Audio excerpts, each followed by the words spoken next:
Olá, hoje falaremos sobre ergonomia do produto.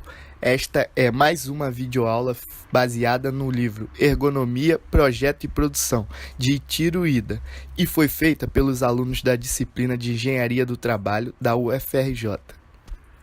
Os tópicos abordados serão: adaptação ergonômica de produtos, projeto universal e usabilidade, o processo de desenvolvimento de produtos, produtos de consumo, estudo de caso, desenvolvimento de produtos, ergonomia do produto. Até recentemente, o projeto e desenvolvimento de produtos era concentrado principalmente nos aspectos técnicos e funcionais. Os aspectos ergonômicos e de design eram pouco considerados. Entretanto, nas últimas décadas, esse panorama transformou-se. Grandes empresas como os produtores de aparelhos eletrônicos, eletrodomésticos e automóveis estão investindo cada vez mais em ergonomia e design. Hoje, esses fatores transformaram-se em importantes vantagens competitivas em todo o mundo. Do ponto de vista ergonômico, os produtos são considerados como meios para que o homem possa executar determinadas funções. Esses produtos, então, passam a fazer parte do sistema homem-máquina-ambiente. O objetivo da ergonomia é estudar esses sistemas para que as máquinas e ambientes possam funcionar harmoniosamente com o homem, de modo que o desempenho dos mesmos seja adequado. Tópico 1. Adaptação ergonômica de produtos. Os homens sempre procuraram adaptar a natureza às suas necessidades, modificando-a e criando meios artificiais quando ela não lhe fosse conveniente. Um exemplo é o homem pré-histórico, que fabricava armas de pedra lascada há 2 milhões de anos atrás, adaptando-se à anatomia de suas mãos, que, após 500 mil anos, foi aperfeiçoada e transformada em machadinha. A ergonomia evoluiu durante a segunda metade do século XX, passando a abordar problemas cada vez mais amplos, de forma integrada e interdisciplinar. A priori, estudava-se apenas parte do produto, depois passando a estudar os produtos inteiros. A evolução pode ser dividida em 3 partes: ergonomia dos knobs e mostradores, ergonomia dos sistemas e integração ao sistema produtivo. Ergonomia dos knobs e mostradores. Até a década de 50, os precursores da ergonomia estavam preocupados em melhorar o relacionamento entre o homem e a máquina, tornando os mostradores mais visíveis e os knobs mais fáceis de operar. Preocupavam-se também em reduzir a carga física do trabalho e os fatores de sobrecarga fisiológica, como temperatura ambiental e ruídos. Os especialistas ainda não faziam parte da equipe de projeto do produto. Eles atuavam como consultores para solucionar problemas específicos apenas quando eram chamados. Isso acontecia quando os projetistas das máquinas desconfiavam que estava havendo alguma dificuldade de operação, ou quando ocorria algum fato emergencial provocando altos índices de erros e acidentes. Ergonomia dos sistemas. A segunda fase, que ocorre principalmente durante as décadas de 50 e 60, é caracterizada por alargamento da visão da ergonomia. Diversos aspectos de projeto, que eram resolvidos apenas tecnicamente, foram identificados como fontes de problemas ergonômicos e que, portanto, deveriam merecer análises mais cuidadosas.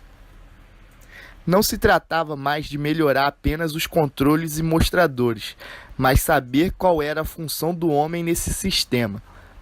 Dessa forma, a ergonomia desenvolveu uma metodologia para atuar no desenvolvimento de sistemas, construindo um modelo de sistema homem-máquina.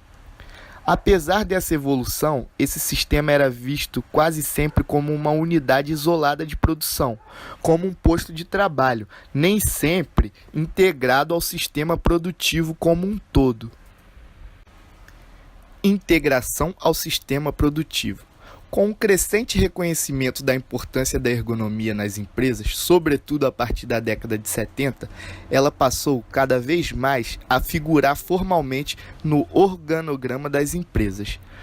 Os especialistas em ergonomia passaram a trabalhar em equipe, integrando-se com os demais especialistas, participando da concepção de novos sistemas desde a fase inicial desses trabalhos.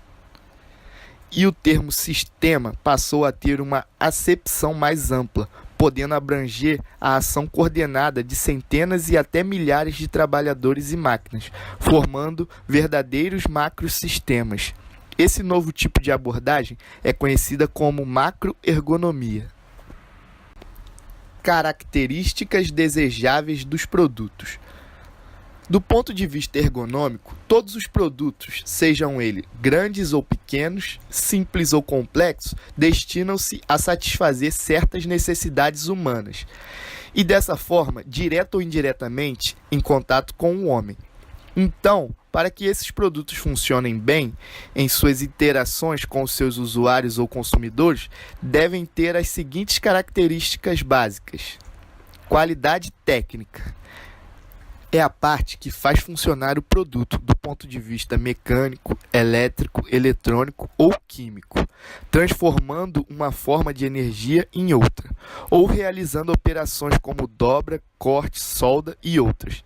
Deve-se considerar a eficiência com que o produto executa a função, o rendimento de conversão de energia, a ausência de ruídos e vibrações, a facilidade de limpeza e manutenção e etc.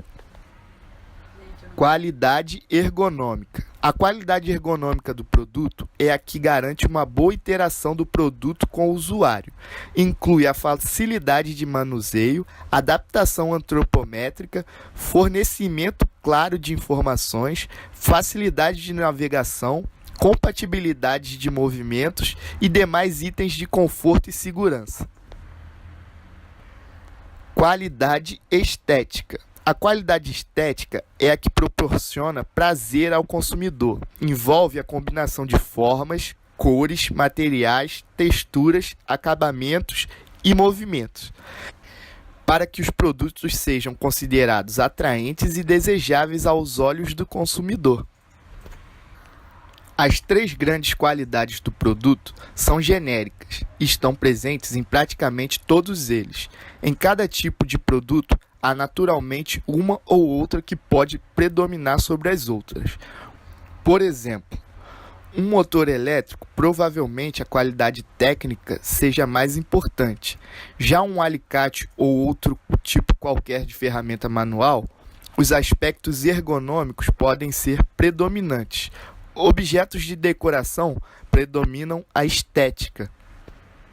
Contudo, em todos eles, essas três características estão presentes. O que varia é a intensidade relativa de cada uma delas. Às vezes, durante o desenvolvimento, pode ocorrer uma alternativa tecnicamente perfeita, mas do ponto de vista sobre os ângulos da ergonomia estética, pode ser problemática. Talvez existam outras alternativas melhores para a ergonomia, mesmo com um pequeno sacrifício do desempenho técnico. Nem todos os subsistemas podem ser ótimos, o que importa é o resultado global. Bens de capital e bens de consumo. Existem diversas classificações de produto. Uma classificação bastante difundida de produtos é quanto ao usuário em bens de capital e bens de consumo. Bens de capital são usados por empresas em alguma atividade produtiva.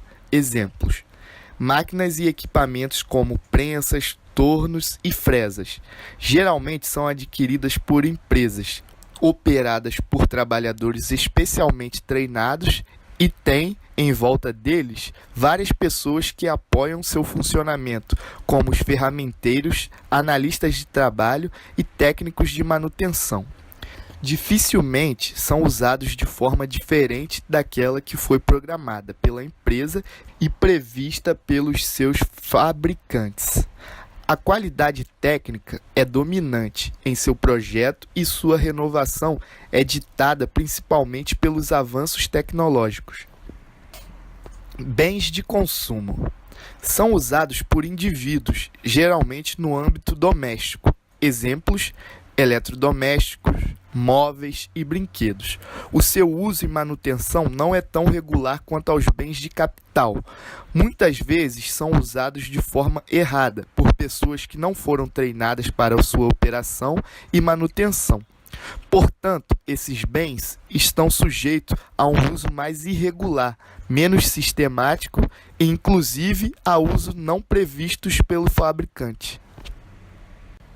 A tabela a seguir mostra as principais diferenças entre os bens de capital e os bens de consumo.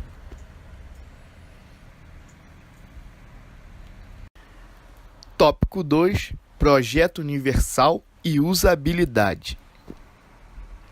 Antes, os projetos eram realizados para determinados segmentos da população e regiões. Hoje, os projetistas devem pensar no mercado mundial e na ampla variação das características dos seus usuários. Esse tipo de preocupação levou à formulação dos princípios do projeto universal e dos critérios para melhorar a usabilidade dos produtos. Projeto universal. O projeto universal preocupa-se em dotar o produto ou ambiente com as características que facilitem o seu uso pela maioria das pessoas, incluindo certas minorias, como os canhotos, idosos e portadores de deficiências físicas. Ele parte do princípio de que é mais barato desenvolver esse tipo de produto desde o início do que produzir aparatos especiais para as minorias. Contudo, observa-se certa inadequação no uso do termo universal, porque não existe projeto que possa ser utilizado irrestritamente por todos os usuários. O projeto universal adota certos princípios que podem ser aplicados tanto na avaliação dos produtos existentes como para orientar o desenvolvimento de novos produtos e ambientes. São os seguintes: uso equitativo. O produto deve ter dimensões, ajustes e acessórios que permitam atender ao maior número possível de usuários. Assim, não se deve segregar ou estigmatizar qualquer usuário menos capaz. Flexibilidade no uso. O projeto deve acomodar uma ampla gama de habilidades e preferências individuais, de modo a possibilitar o uso aos destros e canhotos, facilitar o uso preciso e exato a todos os usuários, possibilitar a escolha do modo de usar e adaptar-se às forças e ritmos próprios de cada usuário. Uso simples e intuitivo. O produto deve ser facilmente entendido, sem depender de conhecimentos especializados, problema de linguagem ou nível de atenção momentânea. Com isso, deve-se eliminar a complexidade desnecessária. Ser consistente com os estereótipos, expectativas e intuição dos usuários. Acomodar uma vasta gama de produtos, de linguagem ou diferenças culturais e etc.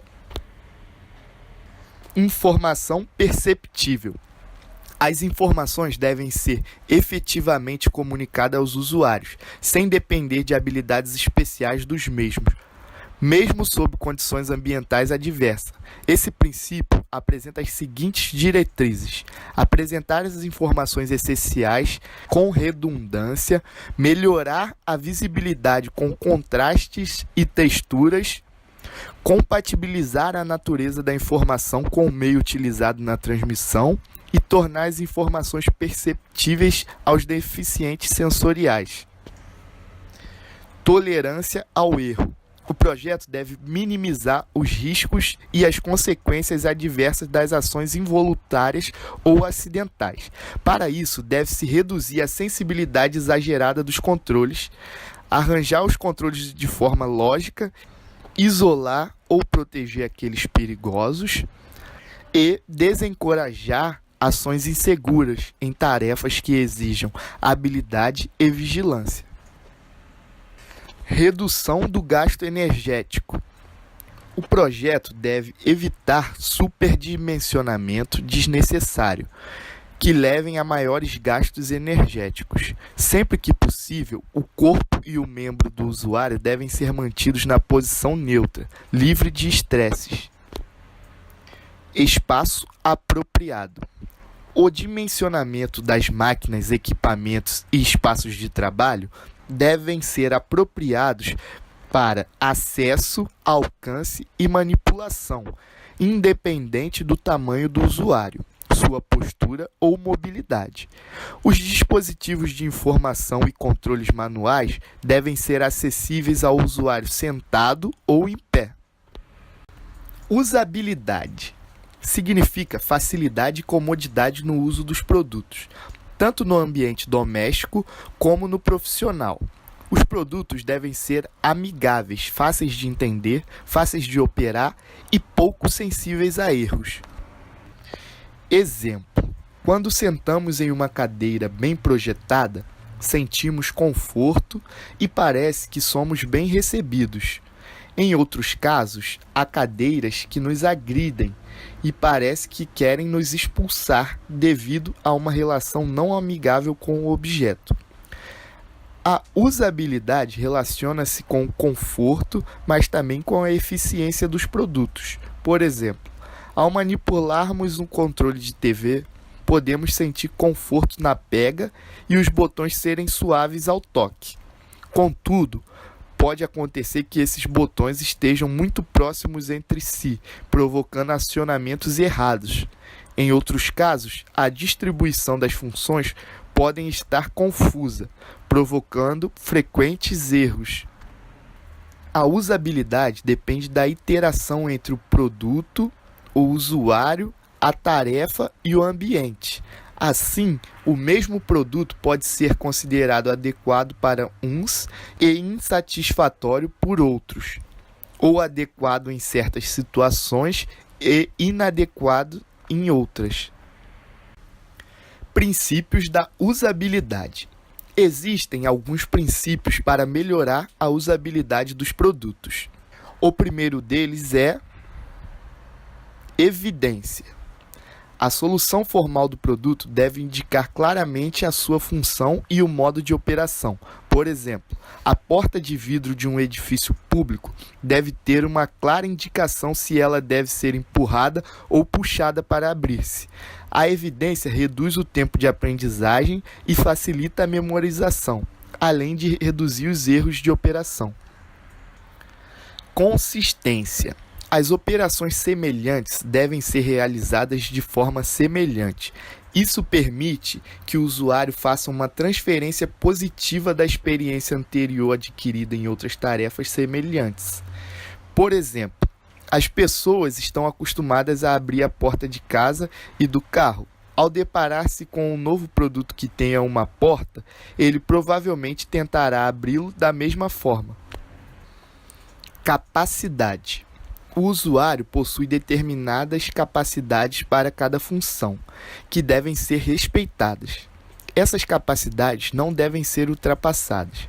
Para dirigir um automóvel, por exemplo, as duas mãos ficam ocupadas com o volante. Então, as outras funções como aceleração, embreagem e freio são transferidas para os pés. Compatibilidade. O atendimento à expectativa do usuário melhora a compatibilidade. Essas expectativas dependem de fatores fisiológicos, culturais e experiências anteriores. Estão relacionados também com os estereótipos populares. Por exemplo, em muitas culturas, a cor vermelha está associada com o perigo ou proibição, em oposição ao verde, que significa segurança ou liberação de um procedimento. Prevenção e correção dos erros. Os produtos devem impedir os procedimentos errados. Se estes ocorrerem, devem permitir uma correção fácil e rápida. Por exemplo, em um carro, a ignição do motor poderia estar condicionada à colocação prévia dos cintos de segurança e fechamento de todas as portas. Realimentação. Os produtos devem dar um retorno aos usuários sobre os resultados de suas ações. Em ligações telefônicas, por exemplo, existe um ruído típico indicando que a chamada foi completada e outro para indicar que a linha está ocupada. A realimentação é importante para que o operador possa redirecionar a sua ação. Características físicas. A usabilidade pode ser melhorada com a alteração de algumas características físicas do produto, como dimensões, pesos, formas, resistências e outras. Essas mudanças devem visar sempre a adaptação do produto às características do usuário ou grupo de usuário. A usabilidade pode ser melhorada colocando-se mecanismos de regulagem em um produto que antes tinha apenas uma medida fixa. É o que acontece, por exemplo, com as cadeiras operacionais que apresentam de 3 a 4 regulagens, para se adaptar melhor aos seus usuários. Características cognitivas. Referem-se ao conhecimento dos usuários sobre o modo de usar o produto, baseando-se em suas experiências anteriores, ou seja, os produtos não devem contrariar as experiências e os estereótipos já estabelecidos que provocam certas expectativas.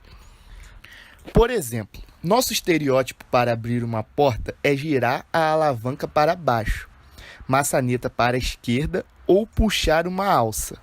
Qualquer produto que contrarie esses estereótipos causará dificuldade. Tópico 3.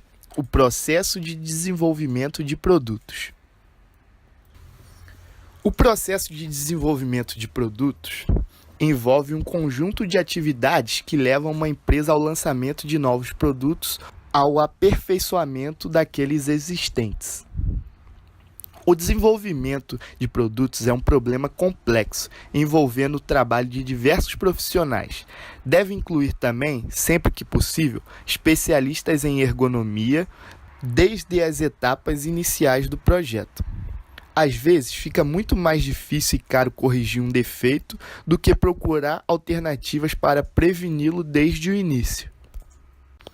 As etapas do processo de desenvolvimento de produto são muito variáveis, dependendo do tipo de produto e da organização da empresa.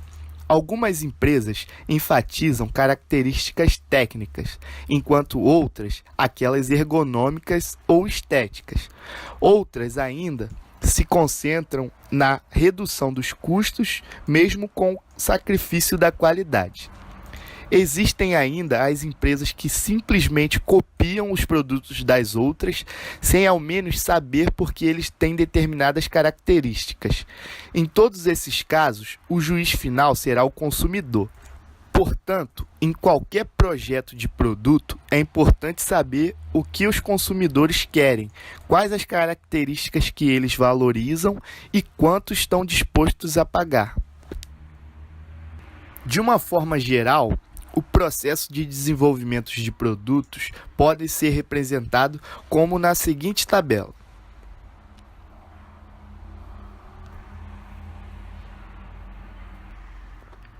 Observe que esse processo não é linear. A cada etapa poderá haver um retorno à fase anterior. Por exemplo, durante o detalhamento, pode ser que um componente previsto não esteja disponível, então é necessário retroceder à etapa do desenvolvimento e modificar o projeto. Desenvolvimento de produtos na empresa. Algumas empresas que têm atividades contínuas de desenvolvimento de produtos já empregam ergonomistas como membros permanentes de suas equipes. Quando o volume de trabalho não justificar esse envolvimento permanente, pode-se optar por consultores externos. A participação da ergonomia ocorre em 4 tipos de atividades. A primeira delas é usuário.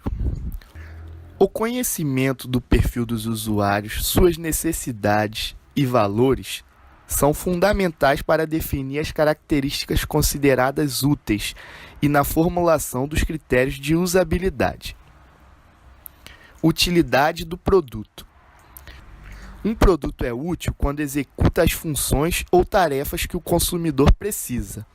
Uma análise das necessidades do usuário leva à descrição de um conjunto de tarefas a serem realizadas com o uso do produto. Usabilidade.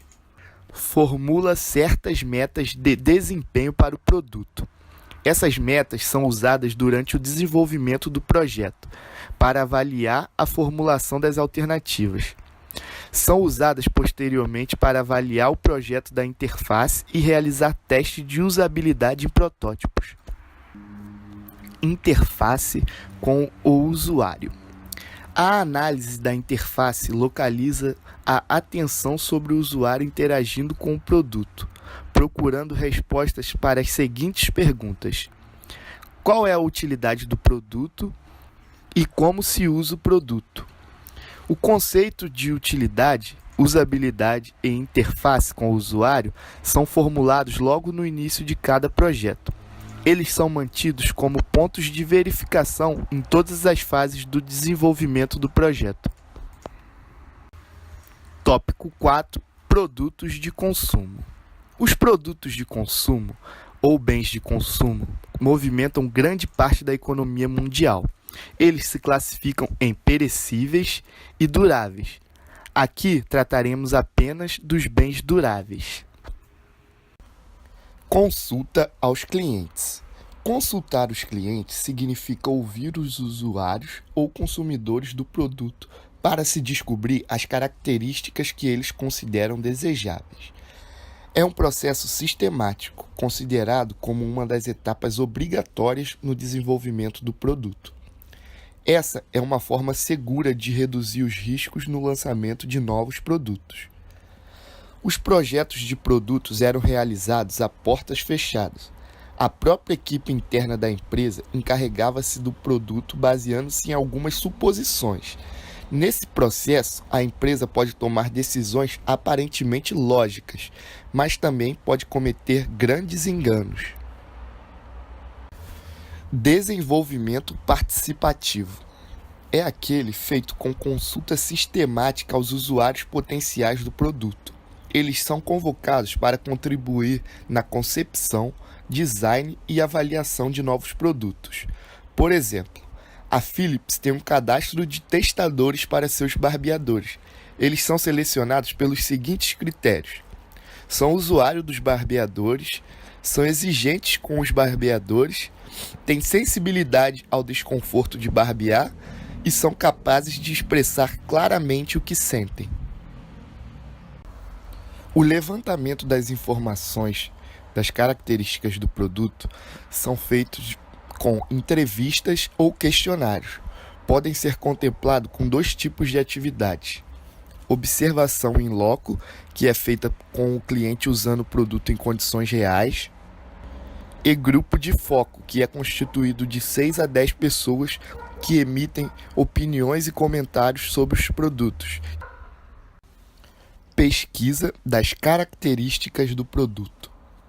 Os levantamentos acima sugeridos devem ser feitos de forma organizada para que possam produzir informações úteis ao projeto. Devem ser transformadas em medidas quantitativas para que sejam comparáveis entre si e possam ser utilizadas como indicadores de progresso. Para se fazer isso, deve-se fazer uma pesquisa inicial sobre as características do produto considerada mais importante pelos consumidores. Vamos supor, por exemplo, que os usuários de barbeadores elétricos tenham apresentado o seguinte elenco de características: eficiência no corte, facilidade de manejo, baixo nível de ruído, facilidade de transporte e guarda e estética. Pode-se fazer uma pesquisa sobre a importância relativa de cada uma dessas características, pedindo-se para atribuir notas para a importância em uma escala de 1 para pouco importante e 5 para muito importante. Somando-se as notas obtidas, com um conjunto de usuários, pode-se estabelecer o ranking. A partir disso, podemos estabelecer um fator multiplicativo proporcional aos pontos obtidos em cada característica. Não precisa ser exatamente igual ao número de pontos, mas apenas para estabelecer a importância relativa de cada característica. Avaliação de produtos. A avaliação de produtos visa determinar as suas qualidades técnicas, estéticas e de usabilidade dos produtos. Ela é feita rotineiramente pelos próprios fabricantes que desejam preservar o seu conceito no mercado e evitar problemas com os consumidores. Existem vários tipos de critérios para avaliar os produtos. Contudo, geralmente podem ser classificados em 3 aspectos. Técnico. Do ponto de vista técnico, os produtos são avaliados quanto às suas características físicas, como dimensões, peso, dureza, resistência, estabilidade e durabilidade. Usabilidade. A usabilidade ocupa-se da interface homem-máquina, avaliando o desempenho homem-máquina-tarefa, tais como as posturas corporais, localização de estresses, dores, índices de erros, acidentes e conforto. Estética. A estética avalia os aspectos sensoriais, emocionais, sociais e culturais, que influem no grau de aceitação e prazer proporcionado pelos produtos. Aspectos legislativos e normativos. Diversos países do mundo elaboraram legislações para regular as relações de consumo, como o Código de Defesa do Consumidor do Brasil, e outros. Esses instrumentos legais responsabilizam o fornecedor do produto ou serviço pelo mau funcionamento ou defeito dos objetos comercializados. Observa-se que nem todos os produtos que apresentam conformidade às normas técnicas podem ser considerados de boa qualidade, sob o uso da usabilidade e estética. Isso acontece porque as normas geralmente só apresentam recomendações sobre os aspectos técnicos do produto. Na área de ergonomia, existe a norma regulamentadora NR17, Ergonomia, do Ministério do Trabalho. Entretanto, ela apresenta apenas recomendações genéricas para serem usadas na fiscalização das condições de trabalho, sendo pouco eficaz para orientar o trabalho de projetos de produtos. Tópico 5. Estudos de caso. Desenvolvimento de produtos. Apresentaremos a seguir 3 estudos de caso, abordando um bem de capital, uma ferramenta manual e um bem de consumo. Caso 1. Torno mecânico. Os tornos mecânicos constituem uma classe de máquinas-ferramenta bastante difundida na indústria e oficinas mecânicas. Diversos estudos realizados demonstram que as posturas dos torneiros são inadequadas e os controles se situam fora do alcance normal dos braços. Pesquisadores em ergonomia da Escola de Aeronáutica de Cranfield, Inglaterra, realizaram uma proposta em tom de brincadeira, que ficou famosa. Eles aplicaram a ergonomia ao reverso. Em vez de projetar a máquina, resolveram projetar um operador ideal para o torno existente. Para isso, localizaram espacialmente todos os controles da máquina e sobre ele desenharam o perfil do operador ideal. Criaram assim um boneco chamado de Homem de Cranfield. Harten e Derks, em 1975, realizaram um outro estudo sobre o torno universal, apresentando a proposta para redesenhá-lo, a fim de adaptá-lo aos seguintes requisitos ergonômicos.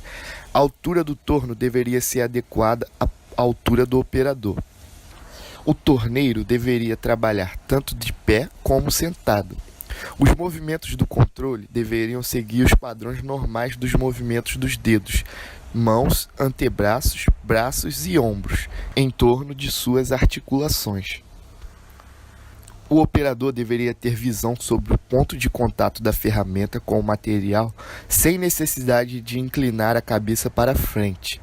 Os indicadores de curso e de avanço deveriam ser lidos facilmente, sem exigir posturas inconvenientes. Todos os requisitos ergonômicos deveriam ser atendidos sem sacrificar a qualidade e o desempenho técnico do torno. Caso 2. Desenho de pás. As pás têm sido uma das ferramentas mais extensamente estudadas desde a época de Taylor. Ele observou que a mesma pá era usada para remover materiais de densidades diferentes, como a cinza e o minério de ferro. Propôs então desenhos diferenciados de pás, com áreas de lâminas inversamente proporcionais às densidades dos materiais a serem removidos. Assim, haveria um equilíbrio das cargas entre os diversos materiais. Recentemente, Freivalds realizou diversos testes com o desempenho das pás e chegou às seguintes recomendações para o seu desenho. O ângulo de cabo em relação às lâminas deve ser de aproximadamente 30 graus. O cabo comprido é melhor que os cabos curtos. A lâmina de ponta quadrada é mais adequada para materiais soltos.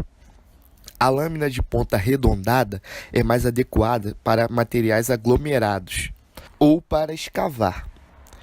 E deve-se ter o menor peso possível, desde que isso não comprometa a resistência nem a durabilidade. Um paisagista australiano fez um desenho de um cabo curvo para melhorar a postura e reduzir os esforços com os braços.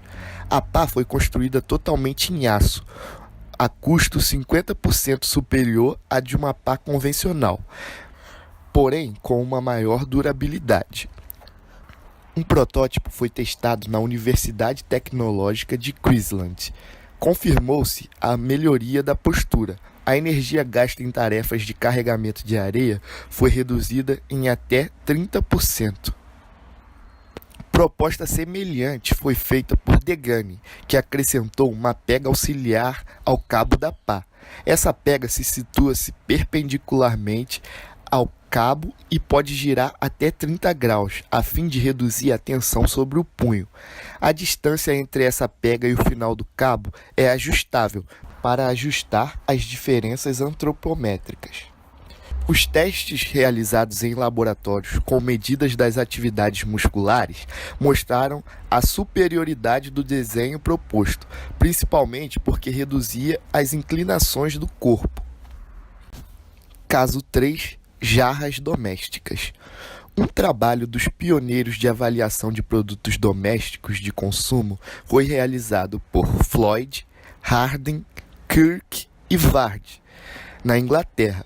Eles selecionaram 7 diferentes modelos de jarras domésticas para água, todos com capacidade de aproximadamente 600 ml, encontradas normalmente no comércio. Essas jarras foram submetidas a testes antropométricos, físicos, fisiológico e subjetivo. Participaram do experimento 44 mulheres como voluntárias, incluindo professoras, secretárias e donas de casa. O teste antropométrico teve o objetivo de verificar se as pessoas conseguiam segurar a jarra pelas suas pegas.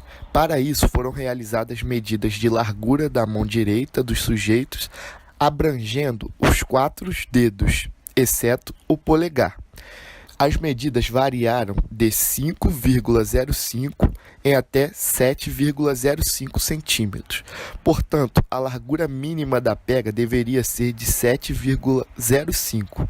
Apenas a jarra B apresentou um tamanho satisfatório de pega. Teste físico. Para o teste físico, inicialmente as jarras foram fotografadas contra uma malha graduada, para se determinar o momento, no sentido da física, necessário ao ato de entornar. O melhor resultado foi obtido pela jarra B.